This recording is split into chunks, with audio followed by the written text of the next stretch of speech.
1절은 시기 오롯에 맞춘 선지자 하박국의 기도라. 시기 오롯이라고 하는 것을 19절 말씀 보면 끝부분에 이 노래는 주의하는 사람을 위하여 내 수금에 맞춘 것이니라. 그러니까 하박국 3장은 기도입니다. 기도인데 그냥 기도하는 게 아니라 이 현악기, 줄이 있는 수금과 같은 이렇게 악기를 치면서 그 음악을 들으면서 하박국 선지자가 기도하고 있는 거예요. 하나님께 간절한 기도를 드리고 있는데 뭐라고 기도하냐면, 하나님, 내가 참 놀랐습니다. 지금 바벨론 군대가 남유다를, 예루살렘을 포위하고 멸망시키려고 하고 있는데 내가 하나님께, 하나님, 어떻게 하나님이 선택한 민족, 선택한 백성을 저 악한 바벨론 군대를 보내서 심판할 수 있습니까? 내가 이렇게 물었더니 하나님께서 기다려, 내가 저 악한 바벨론도 내가 심판할 거야, 이렇게 말씀하시는 소리를 듣고 내가 놀랐다는 거예요. 그러니까 하나님, 이 일을 수년 내에 속히 행하여 주옵소서라고 기도하고 있는 거예요. 그러나 문제는 바벨론이 하나님의 심판을 받을 때까지 누가? 남유다와 예루살렘 이스라엘 민족은 고통을 겪어야 합니다. 그 시간이 70년이었던 거예요. 그러나 비록 하나님의 선택받은 백성들이 이방 민족에 의해서 억압을 당하고 고난을 당하고 포로로 끌려가고 그런 일이 있더라도 하나님이 바벨론을 심판하시고 매로 때리시는 순간 이스라엘은 구원을 얻고 회복되는 거니까 하나님의 약속, 하나님의 계획을 속히 이루어 달라고 기도합니다. 그러면서 2절 끝부분에 진노 중에라도 긍휼을 잊지 마옵소서, 이 말은 하나님, 우리 민족을 때리시는 중에도 우리 민족을 향한 자비, 사랑, 은혜를 기억해 달라고 호소를 합니다. 하나님이 대만에서부터 오시고 거룩한 자가 바란산에서부터 온다, 이 말의 의미는 대만이라고 하는 것은, 대만이라고 하는 단어 속에 남쪽 땅, 가나안 땅 가장 남쪽 그걸 이야기하고요. 거룩한 자가 바란산, 바란이라고 하는 산은 에돔과 시내산 사이에 있는 지역을 이야기를 합니다. 거기에서 오신다는 거예요. 마치 출애굽해서 이스라엘 백성들이 시내 광야에 도착했을 때 하나님께서 하늘에서 시내산에 내려오셨던 것처럼 하나님께서 대만에서, 하나님께서 바란산에서 오신다는 거예요. 뭐하러? 바벨론을 심판하러, 이스라엘을 구원하기 위해서 이 땅에 오신다고 이야기를 합니다. 그래서 하나님의 오심을 4절 말씀은 빛으로 표현을 하고 있어요. 광명이 햇빛같이 이 환하게 비치는 것, 그리고 광선이 그의 손에서 나온다. 아침에 해가 딱 떠오르면 햇살이 쫙 퍼지고 어둠이 쫙 물러가는 것처럼 하나님이 이 땅에 이스라엘을 구원하러 오시는 모습을 그렇게 표현을 하고 있습니다. 5절 말씀 보면 역병, 불덩이, 이런 표현이 나오는데, 역병이라고 하는 건 전염병이에요. 전염병이 쫙 돌았는데 말라리아처럼 몸에 열이 많이 나는, 그래서 몸이 불덩이처럼 뜨겁게 있다가 고통을 당하다가 죽임을 당하는, 그래서 전염병이라고 하는 것은 종종 하나님의 심판의 도구로 쓰여진 것을 우리가 볼 수 있습니다. 그래서 하나님께서 서신즉, 하나님께서 이 땅에 오셔서 딱 서시니까 땅이 진동을 하고 여러 나라가 전율하고 영원한 산, 무궁한 산이 엎드러지고 무너진다.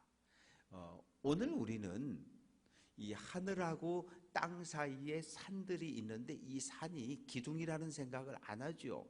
그러나 오래전에 살았던 사람들은 이 산을 기둥이라고 생각했어요. 뭐를 떠받들고 있는? 하늘을 떠받들고 있는. 산이 기둥처럼 하늘을 떠받들고 있기 때문에 산은 절대로 무너지거나 움직이지 않는다고 그렇게 믿고 살았거든요. 그런데 하나님께서 이 땅에 딱 내려오시는 순간 산들이 흔들리고 주저앉았다는 거예요. 그래서 7절 말씀 보면 내가 먼저 구산의 장막이 환난을 당하고 미디안 땅의 휘장이 흔들렸다.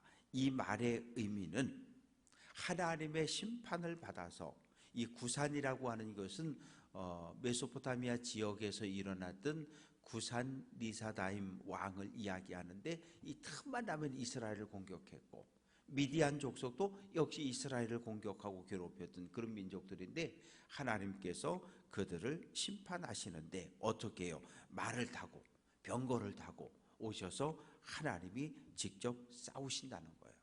9절 말씀 보면 주께서 활을 꺼내시고, 활을 집어넣었던 그 가방이나 집에서 활을 꺼내서 화살을 대고서 적군을 향해서 하나님이 직접 싸워서 이스라엘을 구원해 주실 것을 약속을 하십니다. 그래서 10절 말씀도 보면 산들이 주를 보고 흔들리며 창수가 넘치고 바다가 소리를 지르고 손을 높이 들었다. 이 말의 의미는 강, 바다, 창수, 산, 이런 표현들은 여기서 하나님을 대적하는 존재로 사용이 되어졌습니다. 하나님을 대적하던 모든 악한 세력들이 하나님의 심판 앞에 모두 쓰러지고 무너지고 항복을 했다는 거예요. 그래서 이제 11절 말씀 보면 날아가는 주의 화살의 빛과 번쩍이는 주의 창의 광채로 말미암아 해와 달이 그 처소에서 멈추었다. 예수님이 십자가에 운명하실 때 어둠이 덮었던 것처럼, 해를 가렸던 것처럼, 하나님의 능력과 하나님의 영광이 나타날 때 해와 달은 빛을 잃어버리는 거예요. 그 얘기는 뭐냐면 하나님은 창조주이시고 또한 역사의 주관자이심을 우리에게 알려줍니다.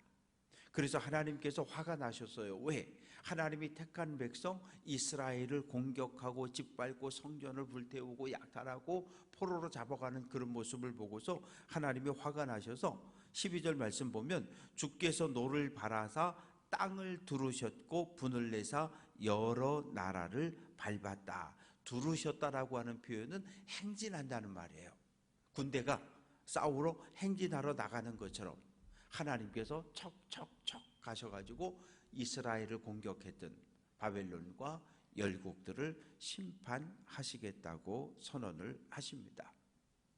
하나님은 출애굽 당시에도 구름 기둥으로 이스라엘 백성들보다 앞서 가셨던 분이셔요. 오늘 우리들의 신앙생활도 마찬가지예요. 내가 하나님보다 앞서는 건 그건 반칙이에요.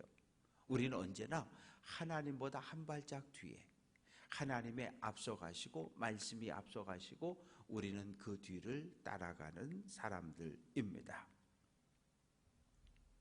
그래서 13절 말씀 보면 하나님께서 주의 백성을 구원하시고 기름 부음 받은 자, 구약 성경에서 기름 부음 받은 자는 메시아입니다. 누가 기름 부음을 받습니까? 사울 왕 다윗 왕이 기름 부음을 받고 왕이 됐어요. 솔로몬이 기름 부음을 받고 왕이 됐어요. 두 번째는 제사장이지요. 세 번째는 선지자입니다. 하나님의 일을 하라고 하나님이 선택한 일꾼들을 기름 부음 받은 자라고 표현을 하는데, 하나님께서 바벨론에 의해서 짓밟힌 이스라엘을 다시 회복한다는 약속이고요. 13절 중간 부분에 보면 악인의 집의 머리를 치시사 기초를 바닥까지 드러내셨다. 악인의 집의 머리라고 하는 것은 바벨론 왕을 이야기하는 거예요. 바벨론 왕을 하나님께서 심판하시는데 14절 말씀 보면 회오리 바람처럼 이르러 나를 흩으려 하며, 이 말의 표현은 뭐냐면 바벨론 군대가 몰려와서 예루살렘을 딱 포위하고 그리고 항복하라고 소리 지르고 결국은 정복하고 불태우고 약탈하는 이런 모습들. 그러나 14절 끝부분에 보면 오직 주께서 그들의 전사의 머리를 그들의 창으로 찌르셨다. 바벨론 군대를 하나님이 심판하셨고 공격해온 왕과 지도자들을 죽이셨다. 이렇게 말씀을 합니다. 이제 16절부터 19절까지 말씀 속에는 구원에 대한 확신을 노래하고 찬양하고 있는데, 내가 들었으므로 내 창자가 흔들렸고 그 목소리로 말미암아 내 입술이 떨렸다. 이건 뭐냐면 바벨론 군대가 예루살렘 성을 포위했어요. 그리고 소리를 막 질러대는 거예요. 항복하면 살려준다 그러고 막 하나님을 조롱하고 비방하고, 그리고 군인들이 막 이렇게 성 주변을 돌고 무력 시위하는 이런 소리를 듣자 하박국 선지자의 마음이 주저앉는 거예요. 막 두렵고 떨리는 거예요. 그리고 17절 말씀 보면 무화과 나무가 무성하지 못하고 포도나무에 열매가 없고 감람나무에 소출이 없다. 왜 없어요? 바벨론 군대가 모두 빼앗아 갔거든요. 포도나무, 감람나무, 무화과 나무는 이스라엘을 대표하는 세 가지 나무인데 모든 소출을 다 뺏어갔어요. 양에 있는 우리 소, 외양간에 있는 소까지 다 끌고 가버렸어요. 그러니까 눈에 보이는 이스라엘은 정말 비참한 상황에 처해 있는 거예요. 아무것도 없어요. 먹을 것도 없고 쓸 것도 없고. 그런데 어떤 고백을 합니까? 18절. 나는 여호와로 말미암아 즐거워하며 나의 구원의 하나님으로 말미암아 기뻐하리로다. 오늘 나의 현실은 감사할 거 일도 없어요. 오늘 나에게 주어진 상황은 기뻐할 일이 하나도 없어요. 왜? 전쟁에 졌고 포로로 잡혀가고 끌려가고 모든 것은 다 약탈당했고, 농사를 짓지 못하도록 과수원에 돌멩이를 집어던져서, 옛날 전쟁은 그랬답니다. 전쟁이 와서 약탈하고 돌아갈 때 우리말로 하면 논과 밭에다가 온갖 쓰레기와 돌멩이를 다 집어넣고 가는 거예요. 뭐 하라고? 다시는 농사 짓지 못하게. 폐허를 만들어버리고 가는 거죠. 그런 상황에서 하박국 선지자는 18절, 나는 여호와로 말미암아 즐거워하며 나의 구원의 하나님으로 말미암아 기뻐하겠다는 거예요. 놀라운 신앙 고백이죠.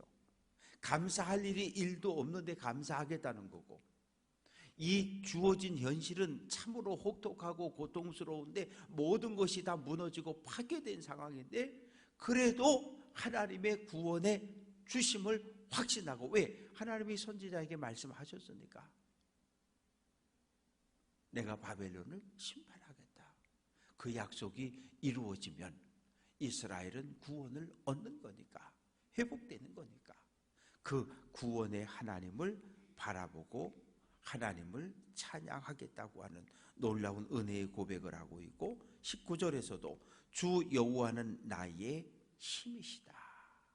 나에게 힘이 되어주시는 분이고 내 힘의 근원이 되어주셔서 사슴처럼 높은 곳을 막 뛰어다닐 수 있도록 나에게 힘과 능력과 은혜 주시는 분이 하나님임을 찬양하고 있습니다.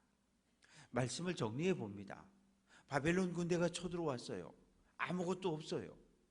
망했어요. 성은 무너졌고 성전은 약탈당하고 불태워졌고 많은 사람들이 죽고 포로로 끌려갔고, 이런 상황에서 하박국 선지자는 하나님을 찬양하는 거예요. 왜? 하나님이 바벨론을 심판하고 이스라엘을 구원해 주겠다고 말씀을 주셨기 때문에 그 말씀을 붙잡고 사는 거예요. 우리는 하나님의 백성입니다. 하나님의 백성은 하나님의 말씀의 다스림을 받는 거예요. 하나님의 말씀에 가라 그러면 가는 거고, 아브라함에게 가라 그러니까 순종하잖아요. 우리 역시 늘 하나님의 말씀에 순종함으로 하나님의 거룩한 백성의 삶을 살아내고 오늘 한 날도 하나님과 동행하며 믿음의 길을 잘 걸어갈 수 있는 귀한 성도들 될 수 있기를 주님의 이름으로 축원합니다.